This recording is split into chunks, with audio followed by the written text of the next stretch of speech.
Kelas 3 itu kemarin kan pakai kurikulum K13 nih. Yang susunan pembelajarannya itu pakai tematik. Tapi kemarin sebenarnya sama Iqbal itu sudah diminta untuk disusun menyerupai kurikulum Merdeka. Jadi sekarang ketika Ananda sudah naik ke kelas 4, berarti otomatis anak-anak sudah mengikuti kurikulum Merdeka yang seperti lainnya, jenjang yang lain. Yang tahun ini kurikulum Merdeka itu kelas 4 yang sekarang naik ini, kelas 3 yang naik kelas 4 sama yang kelas 6 sudah ya? Sudah, berarti kemarin yang lulus kelas 6 itu kemarin yang kelas 13. Nah sekarang udah lulus. Jadi sekarang yang 3 kelas ini yang baru mengalami kurikulum Merdeka. Cuman kemarin di project itu sudah mengikuti, mirip lah sama Kumer gitu, meskipun enggak totalitas. Kalau sekarang kita betul-betul Kumer mulai pembelajarannya. Jadi nanti Bapak Ibu jangan kaget ketika anak-anak tiba-tiba ada asesmen dadakan. Kita dari sisi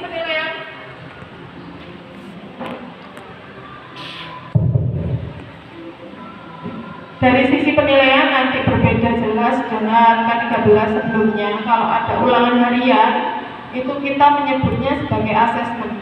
Asesmennya ada beberapa macam. Seperti yang kemarin kita lakukan ketika di MPLS, itu ada asesmen awal diagnostik non kognitif. Jadi kita pengen tahu cara belajarnya anak-anak di rumah seperti apa. Apakah mereka nyaman belajar dengan orang tua, kondisi orang tuanya bagaimana, itu kemarin sudah kami berikan ke anak-anak. Kemudian ada asesmen yang berupa asesmen diagnostis awal yang literasi. Kita ingin tahu kemampuan baca anak-anak. Karena saya sama Ustazah Rika kan tidak kenal sama anak-anak kan, cuma beberapa yang kelas 2-nya pernah sama saya.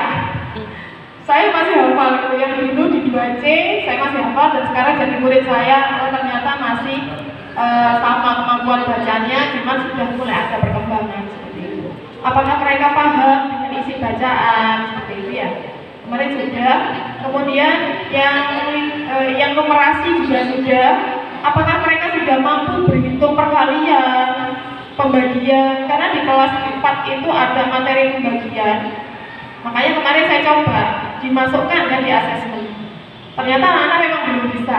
Tapi mungkin, karena kan ada yang mungkin saja di luar mereka mengikuti pembelajaran yang dileskan seperti itu. Mungkin saja mereka sudah ada yang paham. Artinya anak-anak itu kemampuannya sudah di level yang atasnya sedikit dari teman-teman yang kelas 3 sebelumnya seperti itu. Jadi nanti dipetakan anak-anak itu ada golongan. Yang pertama yang level 1 tahun di bawah ya, 1 tahun di bawah, sama yang level kelas 4 atau mungkin level yang di atasnya lagi. Sebenarnya kalau di kurikulum Merdeka itu bagi anak-anak yang kemampuannya di bawah level yang seharusnya, misalkan anak-anak kelas 4 nih ya, tapi kemampuannya di level kelas 3 semester 1, harusnya itu dititipkan di kelas 3. Tapi kita enggak, kan kasihan juga Bu, sudah naik kelas 4 masa dititipkan lagi. Akhirnya ya kita harus menangani sendiri. Bagaimana kita menyesuaikan minat dan bakat mereka di kelas juga, bagaimana mode pembelajaran mereka, apakah mereka visual atau mereka auditori atau ada juga yang kinestetik. Itu kita memetakan model belajarnya mereka. Setelah itu tadi yang ditugaskan di satu Anto gak ada tengah. Kita santai aja ya, jangan tegang. Masa yang tegang? Anggap saja keluarga. Toh saya tengah sama jenengan yang dari Indo aja dulu. Kalau yang kita belum kenalan ya Ustaz ya. Belum kenalan. Oke, saya mohon diri perkenalkan, nama saya Ustazah Nika Rismandari Fitria. Saya lulusan S1 Matematika. Saya sudah ngajar itu dari 2017 kalau ngajarnya. Sebenarnya saya masuk di sini 2013, hanya saya dulu diamanahkan di bendahara. Jadi masuk lagi ke sini tahun 2017 yang mana yang untuk mengajar. Awal itu ngajarnya bahasa Jawa.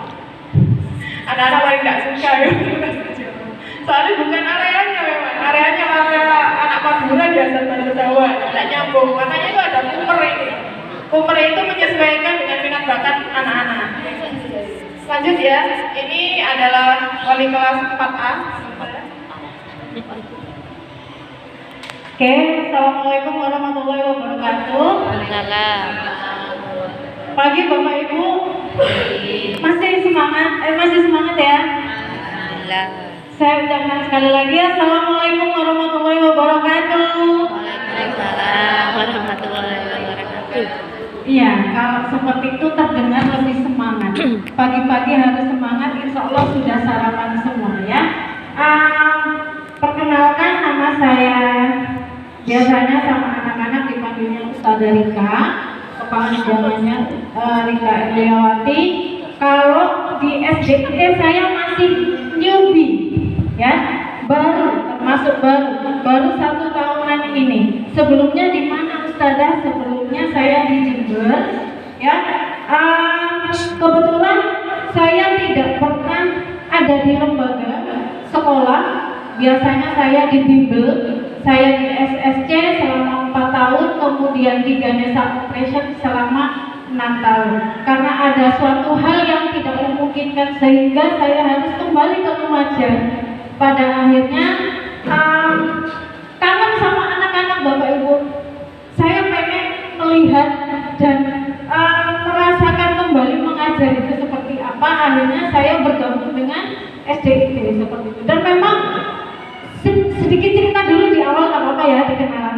Nah, dan ini memang ada sedikit perbedaan, ada gap ya antara di bimbel dengan di sekolah. Kalau di bimbel kita dituntut anak-anak wajib bisa matematika, wajib bisa berhitung dan lain sebagainya. Tapi di sekolah kita lebih menekankan pada prosesnya. Anak-anak kita kepengennya karakter mereka yang lebih unggul. Begitu Bapak Ibu. Nah, mungkin sedikit perkenalan dari saya seperti itu. Nanti dilanjut sama ustazah-ustazah yang lain mengenai program-program yang akan kita laksanakan, saya, Bapak Ibu dan anak-anak semuanya selama di kelas 4 seperti itu. Oh iya, ini. Oh nanti ketika ngomong. Oke, nanti katanya mau kenalan nanti ketika menjelaskan tentang apa. Oke, lanjut ya Bapak Ibu. Nanti harapan kami kepada Bapak Ibu itu ketika kita sudah di Kumar, tolong jangan tanya nilai ke anak-anak. Nilai itu gampang Bapak Ibu. Mau dikasih berapa sama saya? Biar sekolah kita juga tidak palsu ya. Hanya kata Ustazah Rika tadi, kita lebih menekankan pada proses. Kita harus menghargai usahanya anak-anak. Mereka sudah berusaha. Kalau kemampuan mereka di situ ya sudah. Kita hargai dengan sepenuh hati. Ya, nggak perlu dipaksakan anak itu untuk A, kau untuk Z. Kalau bisa ya ayo kita bantu, kita usahakan. Ya. Kemudian kalau di guru ya, alhamdulillah di semester ini jarang liburnya Bapak Ibu. Jarang liburnya, seperti biasa aja. Kemarin tahun baru Hijriah, kemudian di Agustus itu ada HUT kemerdekaan, upacara itu kayaknya kita juga tidak mengadakan, jadi lolos aja, tidak ada kegiatan apapun.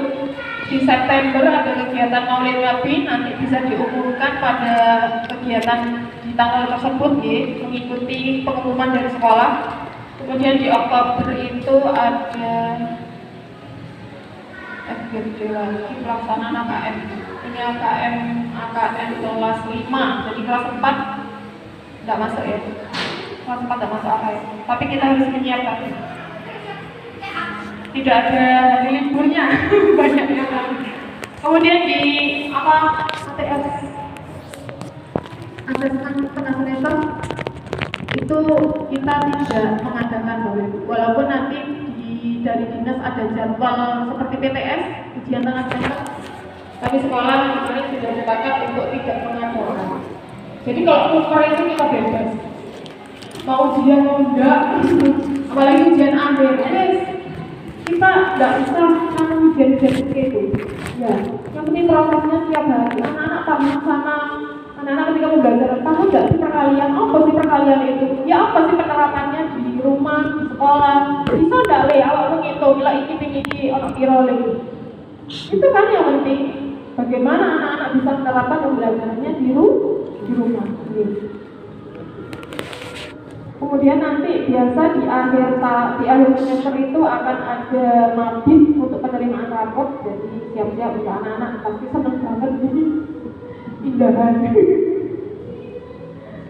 Lanjut ke tumbuh kembang ya. Tumbuh kembang ini adalah titipan dari psikolog. Nah, jadi ini yang mau kita tekankan. Kita lebih ke ketuntasan anak-anak.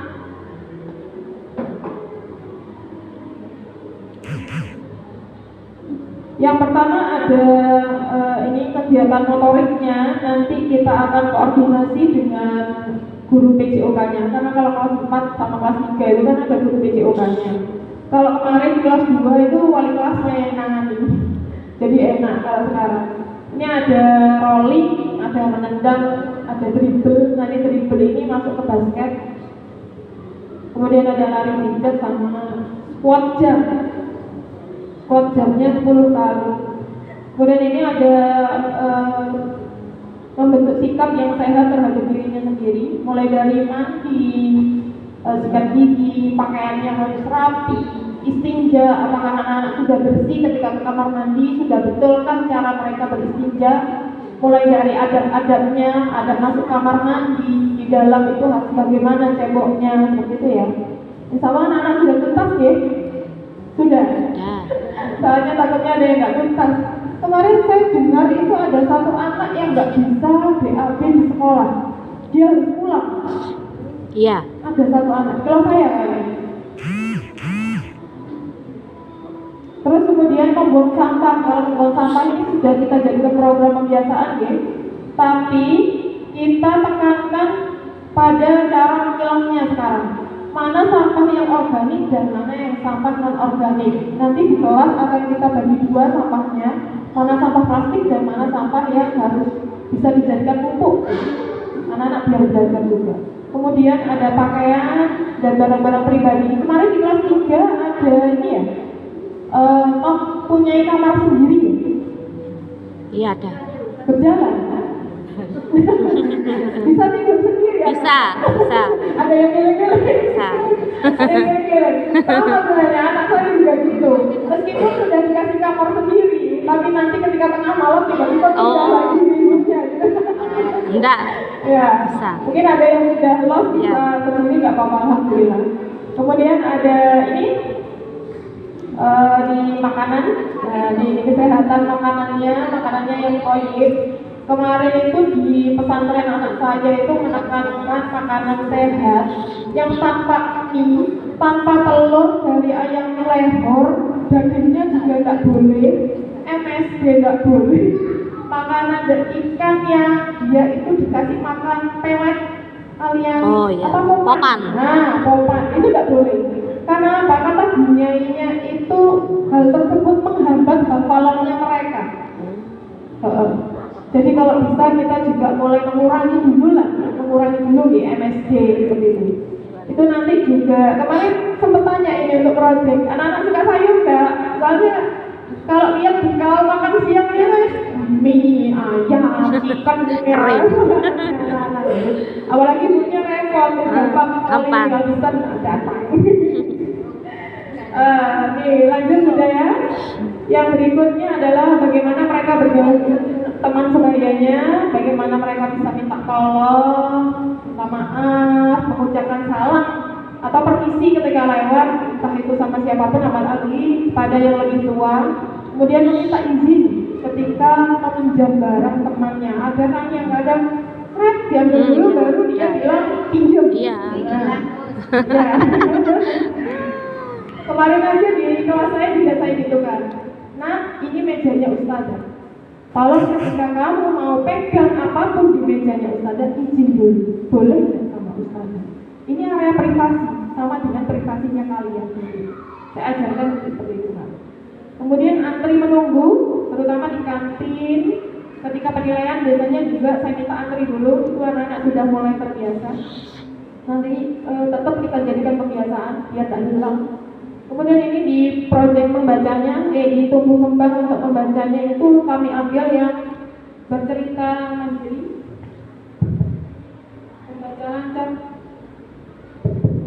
membaca lancar dengan benar, menceritakan kembali isi bacaan. Kadang kan anak itu tahu artinya tapi nggak bisa mengungkapkan apa sih isi ceritanya. Biasanya isinya singkat-singkat. Saja ini loh kucingnya mau ngene tok. Tapi nggak detail dari awal. Kucingnya tadi ini, Ustazah kemudian ini, lalu ini, mereka kemudian ini. Apa yang terjadi seperti itu kan? Itu yang mau kita berikan. Kemudian isi utama bacaan, ini operasi hitung, perkalian sama pembagian. Ini juga PR buat bunda-bunda di rumah, biar mereka juga, karena menghafal itu tetap dibutuhkan teman-teman. Kalau anak-anak dulu kan kita di zamannya kita ya Bu ya. Saya rasa zamannya ibu sama saya sama.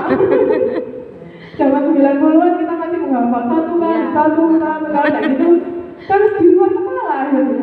Kita sudah di luar kepala maksudnya ilang apa kayaknya gitu. Di luar kepala maksudnya ingat ya. Kemudian tulisan.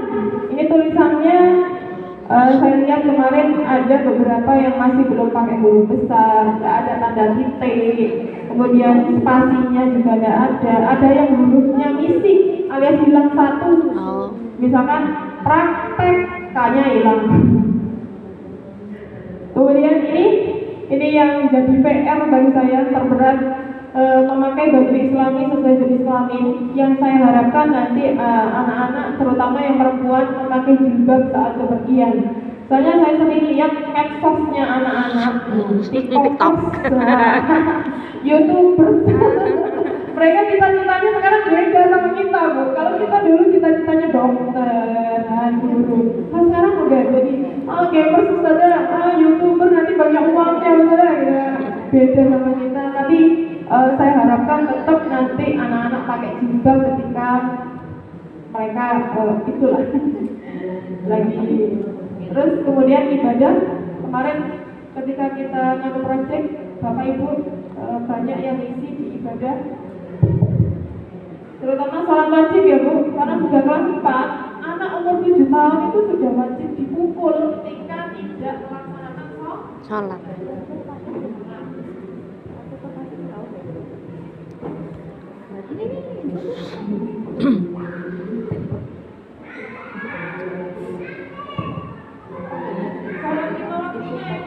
Tapi saya tambah sama sholat juga.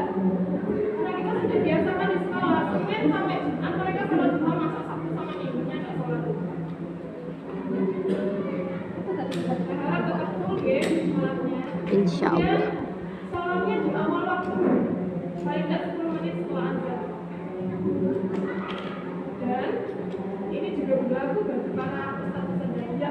Coba kalau mau kalau saja sampai dulu itu paling ngajar nggak sholat-sholat. Ini PR juga buat saya.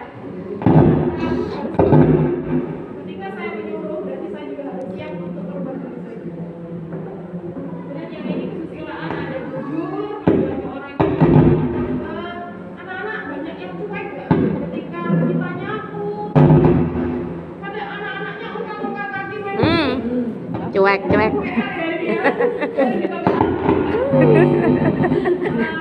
Pas tapi terus wadah tak singgit no. ketika saya rekod dia sudah mulai nyangga.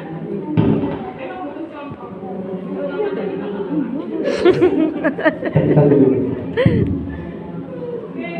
kemudian dihukum. Ini ada siswa wajib mentaati segala tata tertib yang diberlakukan di sekolah.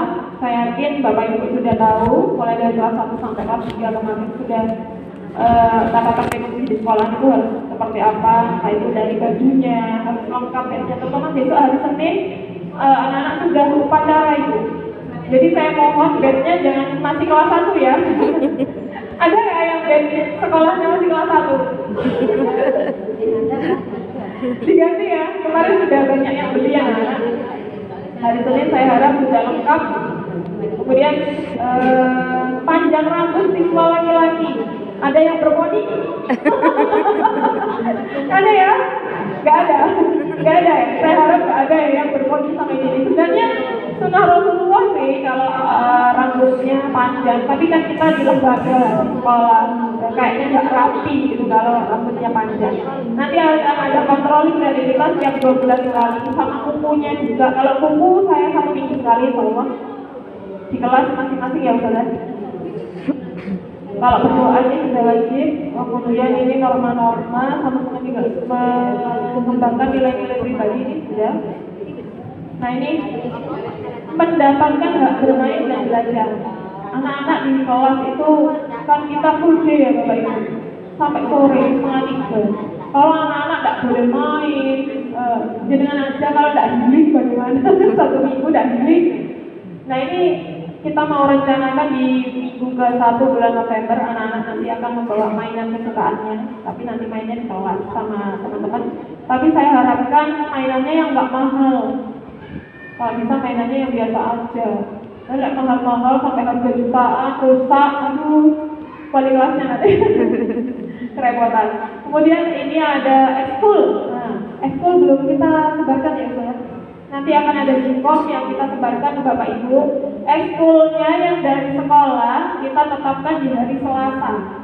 Hari Selasa itu mulai dari jam 1 sampai setengah 3. Jadi pulangnya tetap nanti anak-anak setengah 3 sesuai.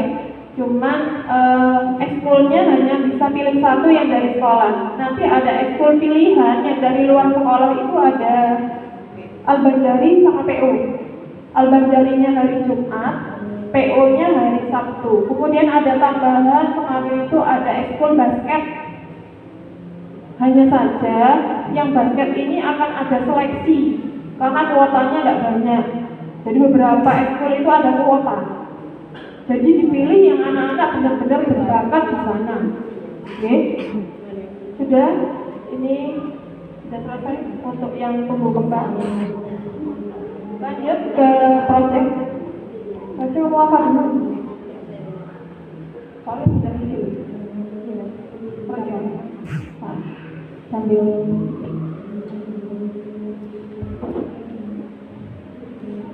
baik, Bapak Ibu, kembali lagi ke saya.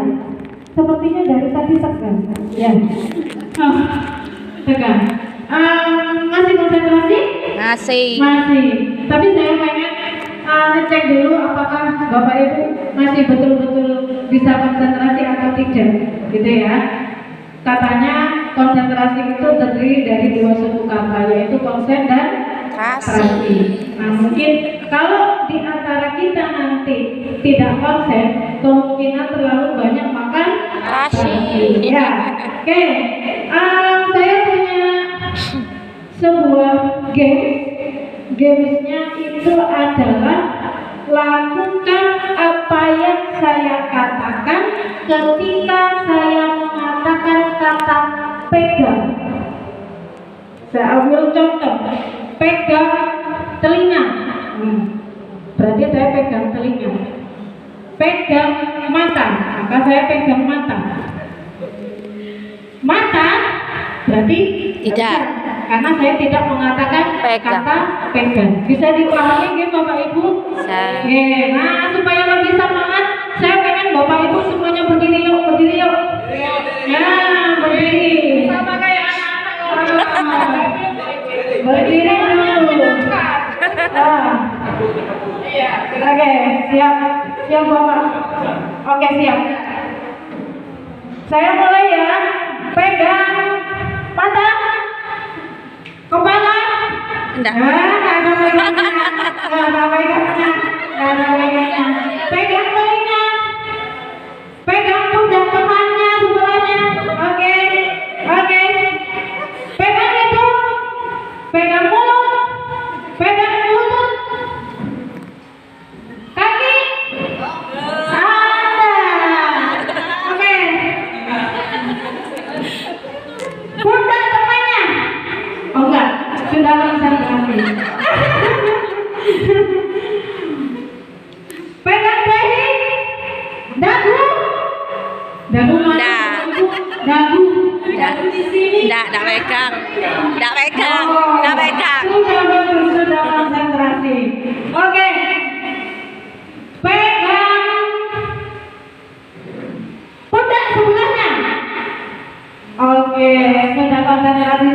ada dua kali Bapak Ibu. Oke, kita lanjut ke B5. Apa sih Bapak Ibu B5 itu? Kalau sebelumnya di kelas 3 kalau nggak salah itu anak-anak belajar bagaimana belajar menjadi seorang wirausahawan, ya. Di awal kita mengundang salah satu mitra, kalau nggak salah salah satu orang tua di situ memperagakan bagaimana membuat pizza, kemudian pizza itu bisa dijual kembali sehingga menghasilkan cuan, katanya begitu. Nah, kemudian dari kegiatan seperti itu anak-anak diminta untuk berpikir silakan diskusi dengan teman kelompoknya, kemudian buatlah sebuah produk, ya, yang mana nanti bisa menghasilkan produk yang memiliki nilai jual seperti itu. Akhirnya ada yang membuat es, ada yang membuat piscok dan lain sebagainya, kemudian dijual. Nah, itu adalah pengalaman yang luar biasa yang dialami oleh anak-anak kita ketika kelas 3. Nah, kemarin nih ya, kemarin ketika di kelas saya ngajak anak-anak kelas 4 itu diskusi. Saya tanya nih, anak-anak, semester ini kita akan membuat projectnya kalian mau membuat apa? Wah, angkat tangan, semangat, ya. Ustazah, saya mau ini wirausaha, saya mau ini Ustazah, semuanya angkat tangan. Dan alhamdulillah kemarin semuanya mengeluarkan pendapatnya seperti itu. Ya, itu hal yang positif. Mungkin di zamannya kita, generasinya kita, generasi zaman dahulu kala, nggak ada yang seperti itu Bapak Ibu. Nah, karena kelas 4 ini kita sudah mulai menggunakan kurikulum merdeka, pastinya ada project. Apa itu project? Apa itu kalau di sini P5? Nah, ternyata ini adalah salah satu inovasi yang dikembangkan oleh kurikulum kita, kurikulum yang baru yaitu kurikulum merdeka, di mana nanti anak-anak bisa terlibat langsung secara nyata, ya, sehingga di situ nanti akan memunculkan nilai-nilai luhur Pancasila. Kalau di zamannya kita, mentok itu adalah mata pelajaran praktek, betul nggak Bapak Ibu? Betul, harus betul, karena saya juga mengalami sendiri. Mentok itu praktek. Nggak ada ceritanya, saya ambil contoh kegiatan jual beli. Kegiatan jual beli kalau dulu ya sebatas hanya mengerjakan soal, tidak terlibat langsung. Oh ya, kalau jual beli itu apa yang dijual, apa yang dibeli, apa yang digunakan untuk membeli, itu udah ada. Kalau sekarang kita mau melibatkan anak-anak langsung, karena terlibat harapannya menjadi hal yang bermakna buat mereka. Dan ini pastinya akan berdampak positif untuk mereka ketika dewasa nanti. Dan ini saya sempat membaca di artikel tahun 2030 kalau tidak salah ya, sempat membaca di artikel bahwasanya negara kita, negara Indonesia akan masuk di mana tingkat umur yang produktivitas itu melebihi batas maksimum. Kalau melebihi batas maksimum artinya bisa akan terjadi banyak pengangguran seperti negara India. Sempat membaca ya, di negara India lulusan S2 hanya jadi tukang sapu. Nggak masalah sih halal, tapi apa iya, kan gitu ya. Makanya pastinya ketika anak-anak Bapak Ibu kelas 4 sekarang tahun 2030, artinya mereka sudah masuk di masa produktif, masa aktifnya menghasilkan karya. Nah ini kalau tidak kita mulai dari sekarang mau kapan? Seperti itu. Nah, lanjut.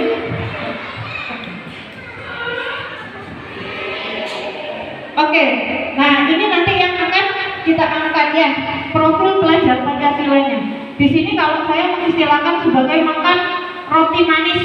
Makan itu berarti beriman dan bertakwa, ya, berkebinekaan global, Ro-nya adalah gotong royong, ya, kreatif, bernalar kritis, dan mandiri. Nah, itu nanti yang akan kita angkat dalam sebuah proyek seperti itu. Nah, lanjut. Oke, kenapa kok pilih? Ya itu tadi seperti yang saya sampaikan. Anak-anak itu butuh terlibat langsung, mengalami langsung, supaya menjadi sesuatu yang bermakna. Kalau nggak mengalami kan nggak tahu rasanya kan gitu, gitu. Iya. Mau diajari jual beli, kalau nggak mengalami sendiri, oh terawat. Oke? Mau kemarin itu salah satu ya, ketika saya tanya, oh kenapa kok wirausaha? Karena supaya bisa menghasilkan uang. Nah ini kalau di zaman dulu saya tidak pernah berpikir. Ketika saya masih kelas 4 SD, saya ditanya cita-cita saya mau jadi seorang wirausahawan. Saya nggak pernah ya, paling ya jadi guru, jadi dokter seperti yang Ustaz Danika sampaikan tadi. Nah dan anak-anak ini sudah luar biasa sekarang pemikirannya. Harapannya nanti kita bisa sebagai fasilitator, ya, yang bisa mengembangkan potensinya mereka. Tidak harus kok jago matematika terus sudah, karena masing-masing anak itu unik. Oh ada yang jagonya bahasa, ada yang jagonya matematika, ada yang jagonya public speaking, seperti itu dan lain sebagainya. Nah tugas kita adalah nanti sebagai fasilitator bagaimana memberikan mereka sebuah ruang untuk berkembang. Nah, kenapa kok begitu? Iya, ya ini pengalaman saya. Saya punya teman yang biasanya ketika SMP dia juara 1 di kelas. Saya punya teman lagi satunya, kalau saya mengatakan kalau dari kemampuan akademik dia masih di bawah yang lain. Tapi apa jadinya ketika sudah dewasa? Ternyata yang kemampuan yang biasanya ranking 1 di kelas, ya ketika sudah terjun di masyarakat biasa saja, ya. Nah itu loh yang kita harapkan. Sekolah ini nanti bisa mendukung potensi-potensi masing-masing anak. Seperti itu. Makanya harus mengalami sendiri. Dan ini nanti tema yang kita angkat. Nah ini kira-kira Bapak Ibu setuju nggak kalau berdasarkan link survei yang sudah kami sebarkan dari 4A dan 4B, ternyata yang paling banyak itu ingin mengangkat tentang dimensi gotong royong, kreatif dan berpikir kritis. Nah karena ini yang paling dominan nih, ya, di antara 6 itu, 6 dimensi yang tadi, makan roti manis, ya, makanya kita ingin mengangkat tema tentang kewirausahaan. Siapa tahu di antara putra putri Bapak Ibu nanti kedepannya ada yang menjadi seorang entrepreneurship. Amin. Nah, mana Bapak Ibu apakah setuju? Kalau misalnya tidak setuju, monggo. Kami membuka membuka kalau misalkan Bapak Ibu punya saran dan kritik, monggo. Oh, Ustazah saya punya ide nih, anak-anak seperti ini. Kenapa kemarin kok nggak mengangkat tentang sikap dan lain sebagainya? Karena sudah ada PAI. Nanti kita inputkan, ya, PAI itu ke dalam proyeknya. Saya ambil contoh. Kalau kita ngangkat kewirausahaan, ya, maka di situ kan ada nilai jual. Nilai jual, ada pembelian, ada penjualan. Pastinya anak-anak juga akan dipahamkan apa sih yang boleh dijual, halal haramnya di mana. Nah itu nanti PAI ini masuk. Jadi nggak serta-merta just project, no, tidak seperti itu. Gimana Bapak Ibu, setujukah dengan tema yang kami angkat ini? Kalau tidak setuju, monggo, kami menerima kritik saran yang membangun buat anak-anak kita. Mungkin ada yang mau memberikan pendapatnya, monggo. Saya menampung saran Bapak Ibu dengan terbuka. Jelaskan aja dulu kemarin rencana kita maunya seperti apa. Oh gitu, oke, siap. Nah jadi begini Bapak Ibu, kalau melihat lingkungan SDIT ini, kalau mau dikatakan luas-luas, ya, tetapi mungkin belum ada lahan yang bisa kita gunakan untuk bercocok tanam. Sedangkan di daerah Kelaka sendiri mayoritas itu adalah bertani. Betul nggih Bapak Ibu? Nah, anak-anak mungkin kalau diajak ke sawah takut sama cacing, males bersentuhan sama tanah dan lain sebagainya. Ya, nah ini anak-anak mau saya ajak berpikir kira-kira dengan lahan sekolah kita yang mungkin minim. Insya Allah tidak minim fasilitas, tapi minim lahan untuk bercocok tanamnya. Mau kita ajak mikir nih, kira-kira apa sih solusinya bagaimana? Anak-anak sudah Ustazah itu Ustazah yang tanam yang bisa pakai media air. Nah itu sudah muncul Bapak Ibu. Ya, nah makanya mungkin nanti kita juga akan memantik gitu ya, ngajak anak-anak berpikir bagaimana kalau misalkan menggunakan media air, menggunakan media yang lain supaya anak-anak tetap bisa belajar bercocok tanam. Nah hasilnya nanti apa sih yang ditanam? Bisa sayuran, bisa buah dan lain sebagainya. Hasilnya nanti ya anak-anak harus memikirkan kembali apakah kalau misalkan sayur nih ya, apakah mau dijual langsung ke pasar ya, atau mungkin dijadikan misal kangkung ini kan bisa dijadikan keripik, keripik kangkung ya, atau mau dibuat sayur. Anak-anak cocok nih yang nggak suka makan sayur, bagaimana caranya supaya anak-anak bisa suka sayur seperti itu. Karena ini harus memiliki nilai jual. Kalau saya ambil contoh tadi keripik kamu, ya udah kita sekalian aja jualannya offline dan online. Zaman sekarang harus tahu online jualan itu Bapak Ibu. Open order sekalian. Nah, siap menerima berapa nih anak-anak kan gitu ya? Oh iya, adakah yang suka jualan online? Nah iya, harus itu ya.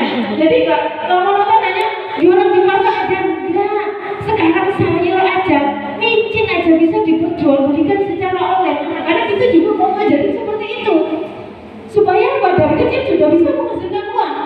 Nah, gitu ya. Gimana Bapak Ibu? Mungkin ada kritik saran yang membangun, monggo kami siap menampung.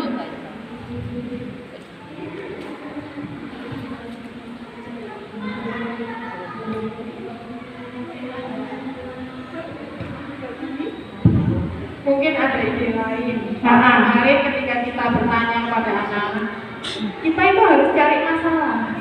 Cari masalah apa sih yang kalian punya? Makanya sukanya wirausaha, tapi harus ada nilai lebihnya. Kalau misalkan kalian tidak suka sayur, ya ayo bagaimana caranya supaya kalian suka sayur. Jadi nanti di prosesnya akan ada pengolahan, bagaimana mereka memasak atau memasarkannya juga supaya teman-temannya yang nggak suka sayur atau dirinya sendiri bisa suka. Jadi nilainya sama nanti. Terima ya di rumah kira-kira anak suka sayur nggak? Soalnya kalau banyak yang katakan nggak suka soto sayur itu nggak enak, masaknya juga. Pilih-pilih biasanya gitu. Sukanya biasanya tertentu aja kayak wortel gitu kan. Kelor, ayam. Itu juara. Nggak terlalu suka. Tapi buat PR anak-anak. Tambah, nggak ada pertanyaan lagi? Gimana Bapak Ibu? Setuju dengan tema yang kami angkat ini? Setuju, lanjut. Setuju? Setuju, lanjut. Alhamdulillah, setuju. Nanti bisa langsung kita buat aktivitasnya supaya anak-anak nanti terlibat dan bermakna seperti itu. Oke, nah itu saja mungkin dari saya. Kurang lebihnya mohon maaf. Masih semangat nggih? Tinggal sedikit lagi. Nggih. Dua lagi. Sekarang ke Wafa. Ini ada yang mau dijelaskan dari satu Wafanya. Ustazah Afif sama Ustaz Wanto ini sekaligus sebagai guru PAI-nya anak-anak.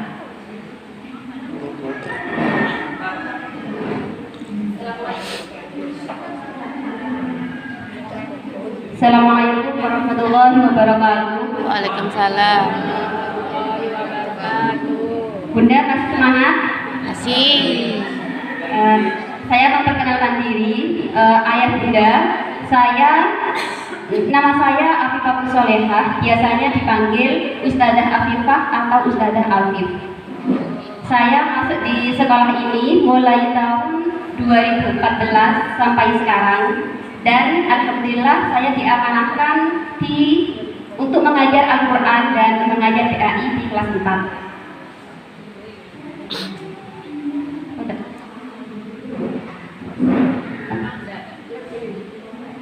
Ayah bunda, di Al-Quran ini di sini kan menggunakan buku wafa. Nah, di buku wafa itu menggunakan metode otak kanan. Nah, apa metode otak kanan itu? Metode otak kanan itu adalah berpikir secara kritis dengan secara acak. Nah, maksudnya di buku wafa itu kan ada beberapa tingkatan. Mulai dari buku wafa 1, buku wafa 2, 3, 4, 5, Qorib, Tajwid, dan Remaja. Jadi di wafa itu ada 8 tingkatan. Mulai dari buku 1, di buku 1 itu untuk mengenalkan huruf-huruf hijaiyah supaya anak-anak itu teten. Kemudian untuk wafa 2, di wafa 2 itu memperkenalkan cara membaca panjang dan pendek. Di wafa 3 mengenalkan cara membaca di huruf yang mati, contoh seperti al-il, ul, am, im. Nah, di situ kan ada huruf mati. Jadi cara mengenalkan huruf mati di wafa 3. Di wafa 4 itu anak-anak sudah memasuki bacaan tajwid.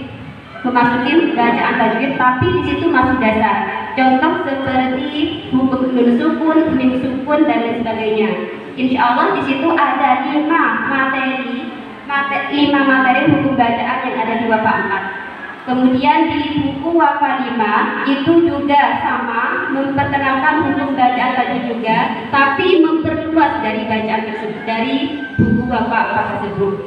Nah, kemudian setelah tuntas di buku wafa 4 dan 5 itu lanjut ke bacaan Qorib. Nah, bacaan Qorib itu adalah kunci cara membaca Al-Quran dengan baik. Contoh seperti bacaan Ismam. Nah, Ismam itu kan di dalam Al-Quran. Nah, cara membaca bacaan Ismam itu seperti apa, Ustazah? Nah, jadi anak-anak itu sudah diperkenalkan seperti itu. Kemudian di atas Qorib juga ada tajwid. Nah, tajwid lagi. Nah, tajwid itu sudah memperluas dari buku wafa 4 dan 5. Jadi sudah terperinci. Kalau yang tadi di wafa 4 dan 5 itu hanya mengenalkan saja ini hukum bacaan apa, tapi di wafa tajwid ini sudah mempraktekkan. Selain mempraktekkan juga harus mengetahui kalau ini hukum bacaannya seperti apa. Dan paling atas sendiri yaitu wafa remaja. Nah, di wafa remaja itu anak-anak diajari untuk mengetahui makharijul huruf. Contoh huruf hijaiyah, alif itu makharijul hurufnya ada di sebelah mana. Nah, seperti itu. Jadi di wafa itu sudah genap ya, mulai dari wafa 1 sampai wafa remaja. Seperti itu ayah bunda. Dan alhamdulillah di kelas 4 ini anak-anak sudah ada yang wafa Qorib. Nah, paling tertinggi itu wafa Qorib. Dan di kelas 4 itu ada juga yang masih ada wafa 2. Wafa 2, 3, 4, 5 dan Qorib. Dan yang teratas itu wafa Qorib. Padahal setiap semester itu kan ada ada kenaikan buku. Setiap semester itu ada kenaikan buku, akan tetapi karena Ananda masih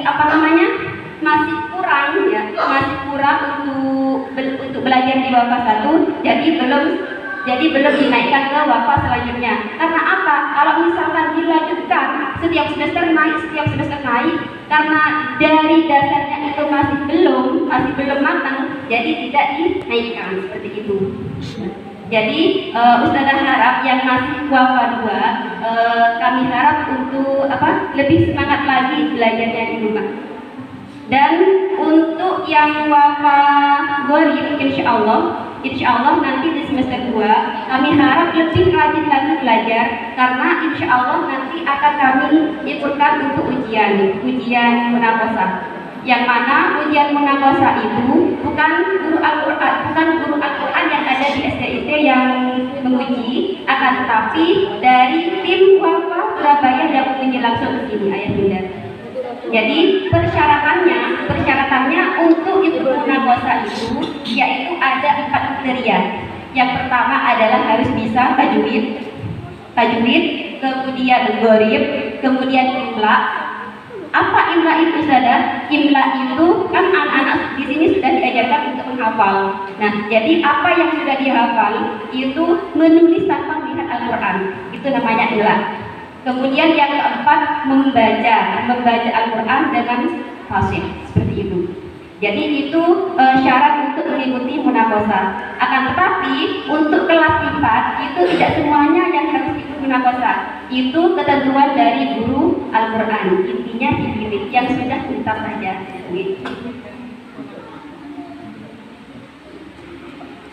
Kemudian karena sekarang ini sistem kurikulum merdeka, jadi bukan untuk kenaikan wafa itu tidak per semester.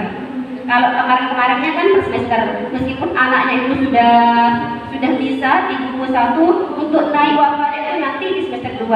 Nah, akan tapi sekarang ini tidak karena sudah kurikulum merdeka. Jadi kalau misalkan anak ini sudah tuntas di wafa 5, meskipun itu belum 1 semester, itu bisa naik ke wafa lanjutannya.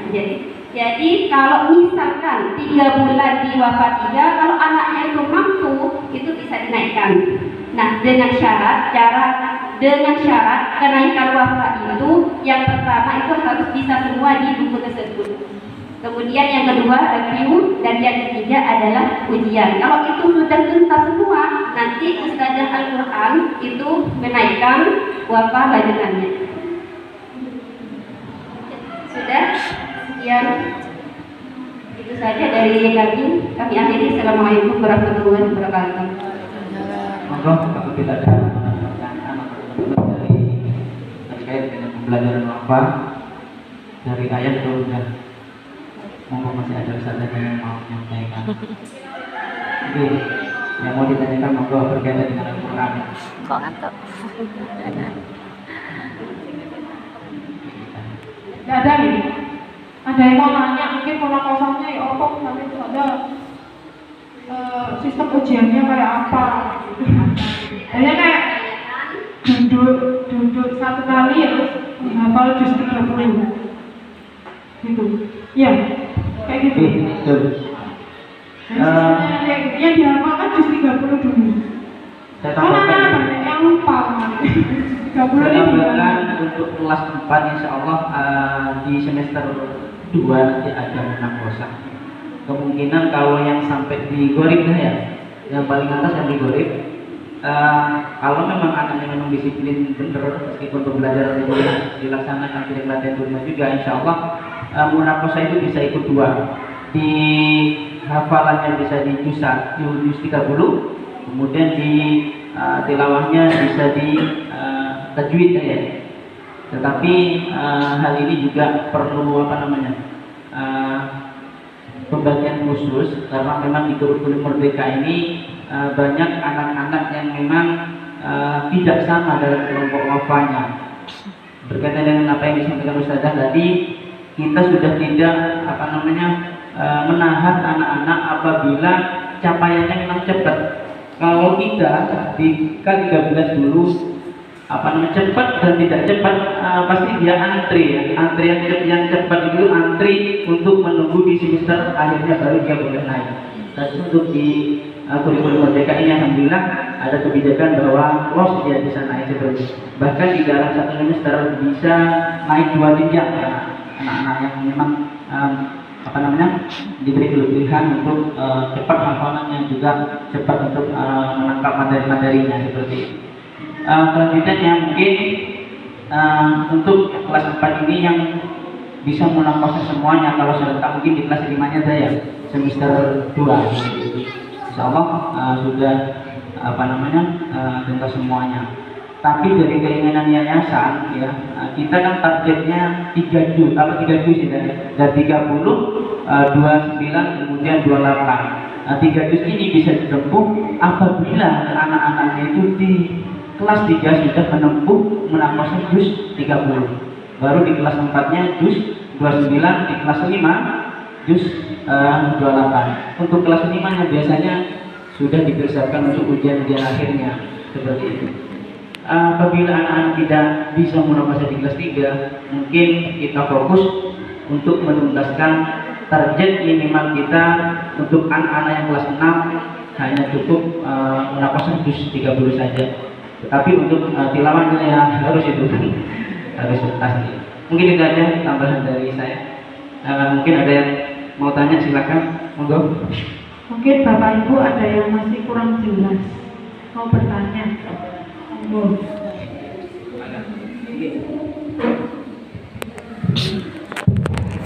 Assalamualaikum warahmatullahi wabarakatuh. Kenalkan saya Arif, wali murid Mas Gilang. Saya ini undang-undang ya, mungkin saya sendiri untuk pembelajaran Al-Quran. Kalau bisa waktunya diperbanyak mungkin di sekolahan. Cara membacanya, cara menghafal, mungkin juga semuanya yang berhubungan dengan Al-Quran. Karena gini, anak-anak kan waktu habisnya kan di sekolahan ya 2:30. Terus dia sampai rumah itu udah pusing capek, dia nggak sempat lagi mikir. Terus sampai di rumah kan 2:30 sampai 4:30 itu mungkin dia istirahat, mungkin apa bermain sama temennya, apa yang lainnya itu setengah. Kalau saya sendiri, anak saya itu pulang sekolah, tak luaskan, tak kasih waktu sampai 4:30 untuk bertemu dengan teman-temannya pada tetangga lah, sosialisasi di lingkungan. Terus dia jam 5 ke musola, sholat, kalau ada waktu dia istirahat, jam 7 belajar kalau dia sempat, itu kan nggak capek dia. Nah, kendala kita kalau ngajarin anak-anak kita itu bapak lagi, itu belajar lagi itu, kadang orang tua nggak ada waktu, Bu. Sibuk mikirin biaya SPP, mikirin cari uang, nanti kita nggak sempat. Kita ngajarin apa itu nggak mungkin juga. Zaman sekarang kan udah cepet ya, nggak kayak dulu kita kerja bikin SPP kita tiap bulan. Ya, kalau kita gaji nggak masuk, kalau nggak punya gaji susah. Ya pikiran kita, kadang kita anak kita mau ngajarin yang mana berapa, kita juga nggak apa juga. Gitu, nggak sempet kita ngajarin anak kita juga. Gitu. Mungkin kita sekolah ngaji langsung mari asar ngaji. Sudah ada. Iya, Itu waktu di sekolah itu mungkin sampai ngaji di asik lah. Belajar Al-Qurannya. Oh, Kak Difar itu ngaji di gua. Hafalannya dia mau. Iya. Oh, sing ndi ya, Karena waktunya gitu. Seandainya dia pulang oh ya jam sih, oh iya sing tasan abang gue ya. jam 12, Oh, aku tak ngerti sampean nyusul. haknya dia bermain sama Ya alhamdulillah. dia Ya di ya sekolah, alhamdulillah naik wae. masih bisa. Gitu loh. Apa? Kalau datang tiga, betul di lingkungan saya itu nggak ada tempat ngaji. Oh iya, ojo ngajar. Salah. Nggak ada guru ngajinya, nggak ada musolanya cuma bermain. Nggak repot. Tapi zaman dulu pulang sekolah ada di musola. Alhamdulillah Dari anak itu ada sekolah langsung ngaji. udah bingung nyari Film uang, ya. udah nyari ngaji kan. Itu tantangannya orang tua sekarang. Mungkin itu ada juga agak kesusahan. Juga kita juga direpotkan sama teknologi, sama HP godaannya. Mungkin dibuat program kita hafalannya bilang kita teknologi aja, dibuat apa Zoom, kita membaca bersama ya tiap hari itu dibiasakan ayat-ayat pendek, jadi biar nggak bosan. Tapi dulu kan dia yakin nggak bisa hafal udah, dia mikirin yang layangan, nggak mikirin yang lain lagi. Mungkin sempat dia di banyak waktu di sekolahan, kesempatan untuk belajarnya dimaksimalkan. Mungkin itu aja saran saya. Assalamualaikum warahmatullahi wabarakatuh. Luar biasa. Salam. Baik, kemarin kita memang merasakan ya terkait dengan adanya pandemi seperti itu. Di periode ini, di periode kemarin ya, bukan yang angkatan baru yang sekarang, itu memang anak-anak tidak normal. pembelajaran wafanya sempat tertahan tidak Zoom selama 2 tahun. Jadi memang tidak seperti angkatan-angkatan sebelum pandemi. Kalau sebelum pandemi kita memang cepat anak 16 juga sudah ada mulai puasa. Kenapa kita juga berkaitan dengan hafalannya? Untuk menguatkan hafalan ada 3 waktu yang kita lakukan untuk mengulang-ulang hafalan anak-anak. Pertama, dibina kelas bersama ustaz-ustaznya. Kemudian ketika sholat zuhur, kemudian ketika sholat asar, juga ketika di jam wafa. Mungkin dalam kelas 1 kelas 2 nggak sampai asar, tapi beliau ada di wafa. Kita melihat terus. Insya Allah tahun-tahun ke depan, semoga saja tidak ada pandemi seperti itu lagi, kita bisa memaksimalkan, menguatkan hafalan anak melalui 4 waktu yang sudah ada di sekolah kita terkait dengan murojaah tersebut. Kelas berapa? Kelas 1, 2, 3 ini merasakan ini. Kelas 2, 3, 4 yang sekarang ya, yang sempat melalui pandemi itu ya. Iya, itu memang ya seharusnya beliau sudah tuntas ya, karena memang iya sih, kita nggak ingin lah seperti itu. Kita merasakan betul-betul. Kita juga ketika taksir secara online Zoom yang nggak kurang maksimal, kita kedengarannya anak Suaranya lain ya. sinyalnya juga atau apa gitu. Misalnya berbunyi huruf, kita nggak bisa untuk memastikan dia bergerak atau tidak. Beda dengan ketika tatap ketika tapi kan kita tidak maksimal selama 4 hari. Paling tidak dalam 1 minggu kita hanya berhenti dari Oke, alhamdulillah. Semoga ke depan tidak ada gangguan seperti itu lagi. Kita bisa sesuai target kita kelas 3 anak-anak sudah bisa di munakosa. Seperti itu, monggo yang lain, monggo bisa ada bila. Kalau saya rasakan yang kelas 4 sekarang itu karena saya yang kemarin itu waktu pernah megang Mas Andrew kelas 1 dan kelas 2 itu kan tinggi. Jadi pembelajaran Al-Qur'annya itu tidak maksimal dan masuknya itu 1 minggu itu hanya 2 kali. Nah, jadi tidak maksimal. Sehingga kelas 3 yang kemarin itu saya masih berulang-ulang dari wafa 1. Jadi anak-anak ini harus belajar dulu di huruf hijaiyah waktu kelas 3 kemarin. Jadi yang kelas 4 sekarang ini tidak maksimal. Seharusnya kalau yang sebelumnya corona, sebelumnya pandemi itu anak-anak kelas 4 itu sudah ada yang mengikuti munakosa. Nah, setelah pandemi ini anak-anak itu sudah menurun Al-Qur'annya. Jadi kendalanya ada di situ. 2 tahun kita dari sekolah kita dari 2 tahun. Kemudian untuk pembelajaran Al-Quran di sekolah kita ini sudah banyak, mulai dari jam 7 sampai jam setengah 8 itu anak-anak murojaah Al-Quran apa yang sudah dihafal. Nah, itu murojaahnya. Kemudian waktu zuhur itu anak-anak jam setengah 12 sampai jam 12 itu juga murojaah. Kemudian di pembelajaran Al-Quran itu 2 jam belajar Al-Quran, 1 jam untuk khusus tilawah dan 1 jam untuk hafalan. Karena di sini di pembelajaran Al-Quran ini kan ada dua ayat bunda, satu Al-Quran dan hafalan. Al-Quran itu termasuk tilawah. Jadi anak-anak itu sebelum menghafal diarahkan untuk tilawah dulu.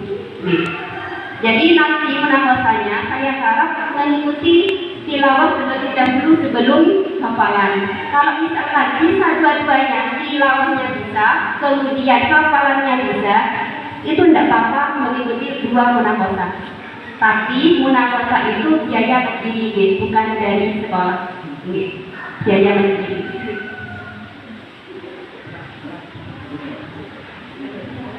Ada pertanyaan lagi? Ini dari yang teman, Bunda. Cukup ya, karena waktunya sudah 9.18. Kita masih langsung ke PPS. Ini gini, kemarin di kelas 2, saya kemarin di kelas 2. Di kelas 2 itu ada iuran PPS seperti nabung itu tiap bulan. Dan iurannya tiap bulan itu 10.000. Dan saya mau mengaktifkan kembali PPS kita. Kira-kira di kepengurusan ini monggo disepakati siapa yang jadi ketuanya, siapa yang jadi bendaharanya dan sekretarisnya. Jadi kita hanya bantu, wali kelas hanya bantu untuk menampung iuran PNB, nanti ada bendahara PNB yang merekap dan menyimpan dananya. Dana PNB-nya ini nanti bisa digunakan di kelas 6, karena saya sudah mengalami betul fase di kelas 6 kemarin anak saya hampir sekitar 300-400 ribu ya keluar untuk perpisahan saja gitu. Belum ke SMP-nya. Makanya loh, ini untuk meringankan Bapak Ibu semua nanti di kelas 6 monggo disepakati kira-kira iurannya mau 10.000 atau bagaimana ya dulu. Iya, sebulan sekali. Iya. Iya, masih 3 tahun. Kelas bulan Boleh. monggo. Iya, monggo wis. Ibunya Putra. Punya Mas Putra, nggih. Hah? Yang ketuanya berapa? Oke, monggo Bapak Ibu. Monggo. Monggo, mungkin ibunya Mbak Barka. Sekretaris yang bagian nulis. Mari. Bisa nulis. Wali kelas yang langsung setiap bulan kartunya itu nanti kita buatkan. Kartu PWD-nya nanti kita buatkan. Wali kelas yang buat. Kalau ada wali murid yang bayar, nanti setiap tanggal 10 akan kami serahkan kepada bendahara PWD. Nah itu beliau mereka, kita pun juga mereka biar sama hasilnya, cross-check-nya sama. Nanti digunakan ketika kalau misalnya monggo yang jadi ketuanya Bapak Ibu. Monggo Bapak Ibu yang bersedia jadi ketua. Sekretaris dari bendahara. Pastinya ini yang dipercaya karena urusannya dengan uang. Iya, urusannya dengan uang. Dan ini nanti ada serah terima ketika sudah kelas 5, nanti kan beda kelas lagi. Oke, monggo. Mungkin di antara bapak-bapak ada yang bersedia. Angkat tangan. Angkat tangan. Biasanya kalau bapak-bapak kalau berurusan sama uang, pusing dulu.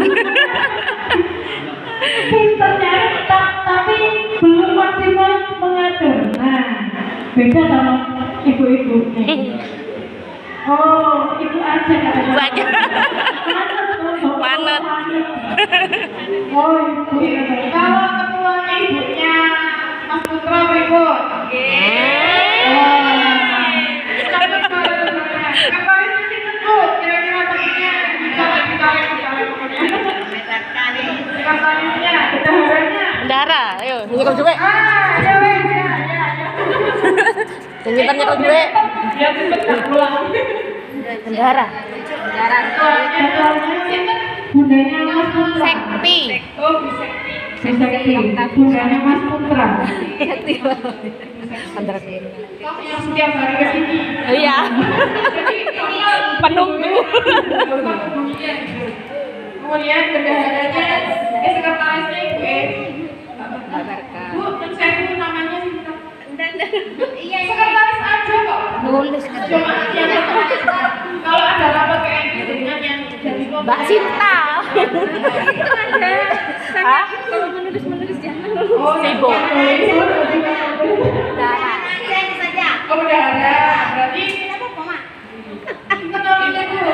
Dwi Indah. Dwi Indah. Ibu Dwi Indah. Terus sekretarisnya Sinta. Sekretaris loh.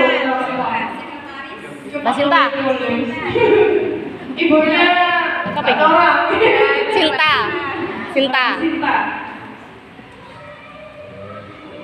Alhamdulillah sudah terbentuk ya. Nanti berarti yang koordinasi dengan kami adalah ketua PWNB.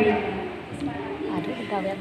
Sepakat kalau boten kalau 10.000, soalnya kemarin di kelas 2 aja 10.000 itu banyak yang nggak lunasi.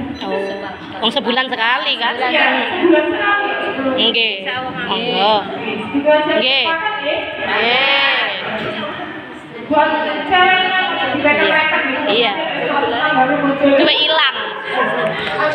Dua hilang. Iya. Dia itu wayang seprek harus bungkus. Tidak cukup ya. Cuk kurang. Enggak cukup. Wis, nah wali kelas bayarnya nanti wali kelas tak buatkan kartu BUMD. Baru setelah itu saya serahkan ke ketuanya atau ke Oke. Kemudian ada satu pemberitahuan yang saya lupa. Di kelas 4 ini nanti akan ada buku paket. Iya. Lah, Bapak Ella. Bapak Ella. Sama Bang. Nah, ini buku paketnya untuk 1 tahun ada 2 buku paket matematika sama bahasa Indonesia. IPAS-nya kayaknya belum. Terus IPA IPS. satu buku paket ini untuk 1 tahun 72.000. Jadi ini untuk anaknya, Is. Sendiri. Makanya kemarin kita itu sempat beli yang punyanya sekolah, jadi kita pinjamkan, ternyata banyak yang rusak. Sudah mengelupas semua. Kasihan anak-anak. Kasihan adik kelasnya. Kasihan adik kelasnya. Jadi kalau ini kan dikirim tidak boleh dibawa pulang. Yang matematika harganya 72.000, yang bahasa Indonesia harganya 55.000. Enggak usah Kemudian LKS. nanti mungkin ada tambahan LKS ya Pak. Kayak situ kok paling bahasa daerah. Soalnya bahasa Jawa ya gitulah. Bahasa Jawa kan agak sulit ya untuk anak-anak. Enggak ngerti. Padahal jelas kan. Anu lho Mbak, lek ngene kok. Bahasa enggak podo Pak Jawa e. Jawa kok Jawa Tengah ngono. Sama Durai, Seus, Ustazah enggak iso. Maklum, ya kan kita tinggalnya di Jawa, berarti harusnya pakai bahasa daerah bahasa apa ya? Ngapunten mohon siap-siap saja dengan pembiayaan PWND sama LKS dan buku paketnya, karena kita kan juga sudah tidak ada daftar ulang. Untuk outing itu nanti menyusul aja ya agendanya ya. Tapi ya dimohon dipersiapkan juga. Kalau ada agenda outing mungkin nanti seperti project itu mungkin kita butuh ke taman atau kemana ke kebun-kebun gitu ya. Oke, mau tenang dari saya, terima kasih untuk kehadirannya. Kita tutup dulu acara hari ini dengan doa bersama yang dipimpin oleh Ustadz Wanto. Kaget.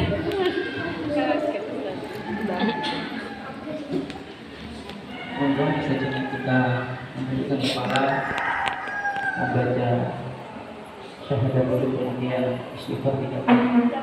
Syahadat la ilaha illallah Muhammadur Rasulullah. Astagfirullahaladzim. Astagfirullah. Billahi ta'ala al-Fatihah.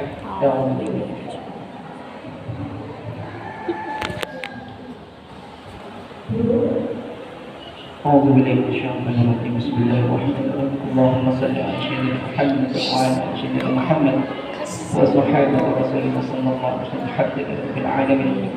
كل اللهم مالك الملك تؤتي من تشاء وتعز من تشاء وتعز من تشاء وتذل من تشاء بيدك الخير إنك على كل شيء قدير. تولج الليل في النهار وتولج النهار في الليل وتخرج الحي من الميت وتخرج الميت من الحي وترزق من تشاء بغير حساب. اللهم انك تعلم ان هذه القلوب قد اجتمعت على محبتك والتقت على طاعتك وتوحدت على دعوتك وتعهدت على نصرة الشريعة فوسطناهم مرافقتها وأدلتها واحتسبوا لها وامدح بك الذي لا يخلق تشرح في ذي الإيمان وجمل توكلها ورحمتك على الشهادة في سبيلك إنك تفعل المولى لمن نسير. الله ربنا آتنا في الدنيا حسنة وفي الآخرة حسنة وقنا عذاب النار. وصلى الله على سيدنا محمد وعلى آله وصحبه والحمد لله رب العالمين بسر الفاتحة.